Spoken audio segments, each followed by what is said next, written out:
Euzubillahimineşşeytanirracim. Bismillahirrahmanirrahim. Allahu Teala'nın Kur'an-ı Kerim'de lanetlediği tek kavim olan İsrailoğulları,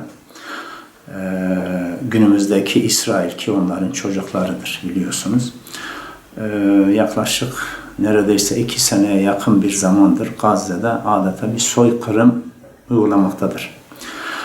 Hani Firavun nasıl ki Hz. Musa Aleyhisselam'ın doğumunda İsrailoğullarının bebeklerini katlettiyse, şu anki İsrail'de aynı Firavun'un izinden gitmekte ve onlar da Gazze'deki kadın ve çocukları katletmektedirler. Çünkü biliyorlar ki o kadınlar ve çocuklar var olduğu müddetçe İsrailoğullarına rahat yok.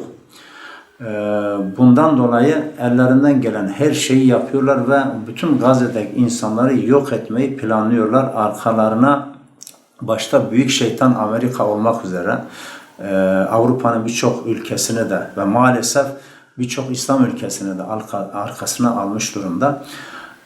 Ve ne acıdır ki İslam İşbirliği Teşkilatı toplanıyor, Arap Birliği Teşkilatı toplanıyor. Toplantının neticesinde çıkan karar aynı. İsrail'i şiddetle kınıyoruz. Ama Amerika kınamıyor. Avrupa ülkeleri kınamıyor. Onlar yardım ediyorlar. Silah yardımı yapıyorlar. Maddi yardımda bulunuyorlar. Burada bizim de yapabileceğimiz şeyler var. Hani biz belki oraya fiili olarak müdahalede bulunamayabiliriz. Halk olarak bizim böyle bir gücümüz yok. Ama halk olarak bizim yapabileceğimiz şeyler var. En başta Gazze'ye dua edeceğiz. Ondan sonra maddi durumumuz el veriyorsa ki verebileceğimiz bir meblağ muhakkak vardır. Gerçekten çok israf yapıyor. O israfı kısıp o israf bölümünü belki de daha fazlasını Gazze'ye gönderebiliriz. Ve en önemlisi boykot yapabiliriz. Yani şu an İsrail mallarının alternatifi var. Tabi burada ben yerli üreticilere de sesleniyorum. Elinizi taşın altına koyun. Allah'tan korkun. Bakın İsrailliler kendi mallarına indirim uyguluyorlar. Siz maalesef çoğunuz bindirim uyguluyorsunuz. Yani fırsat bu fırsat. Kardeşim siz de indirim uygulayın ki bu insanlar sizin mallarınızı alsınlar. Ya biraz karınızdan feragat edin. Bakın Peygamber Aleyhisselam şöyle buyuruyor. Düşmana silah satan bizden değildir.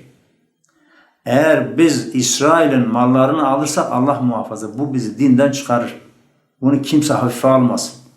Çünkü orada katledilen her çocuğun kanında o zaman bizim de parmağımız olur. Bizim katkımız olur. Bakın şöyle bir slogan artık meşhur hale gelmiş.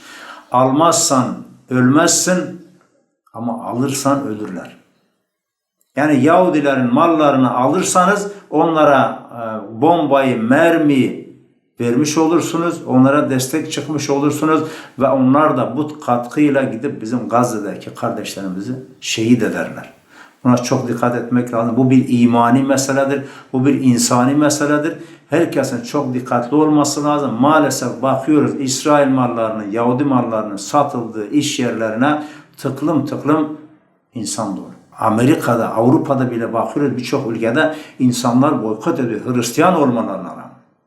Ama burada güya insanlar Müslüman ama gidip orada rahatlıkla yiyip içebiliyorlar. Ya hiç mi Allah'tan korkunuz? Hiç mi yarın bunun hesabını vermeyi düşünmüyorsunuz? Allahu Teala sizden bunun hesabını sormayacak. Bir şey daha var. Allahu Teala İsrailoğulları için onlar ekini ve nesli ifsad ederler. Yani bir şey ki Yahudiler tarafından üretilmiş, bunda muhakkak insanların zararına bir şey var. Buna çok dikkat etmek lazım. Hem sağlığımız gider hem imanımız gider. Onun için boykot diyoruz. Boykot daima. Olur ki yarın bir gün İsrailoğulları anlaşma yapar, ateşkes uygular. Belki bir daha Gazze'ye saldırmayabilir. Ya nasıl olsa bunlar artık ateşkes uyguluyorlar. Artık savaşmıyorlar. Dolayısıyla bunların mallarını almamızda bir sakınca yok diye birileri düşünebilir. Kesinlikle bu düşünce yanlıştır. Kıyamete kadar, ölene kadar İsrail mallarını almayacağız. Bu boykotu uygulayacağız. Herkesin bunu çok iyi bilmesi lazım. Bu kadarlığına bari yapalım ya.